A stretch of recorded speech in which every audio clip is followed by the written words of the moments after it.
नमस्कार. आज आपण बनवणार आहोत व्हेजिटेबल डोसा. व्हेजिटेबल डोसा बनवण्यासाठी डोसा बॅटर हे अगोदरच मी घरी बनवून घेतलेले आहे. डोसा बॅटर हे कसे बनवायचे याची रेसिपी जर हवी असेल तर कमेंट करून नक्की सांगा. इथे मी व्हेजिटेबल डोसा बनवण्यासाठी अगोदरच एक नॉनस्टिकचा तवा गरम करायला ठेवलेला आहे.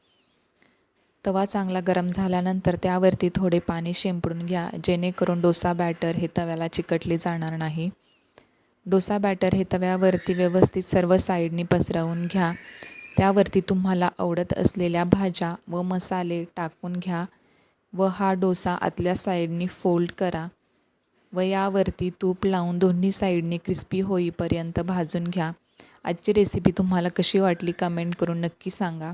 आवडली असेल तर लाईक करा, शेअर करा आणि चॅनलला सबस्क्राईब करायला मात्र विसरू नका. धन्यवाद.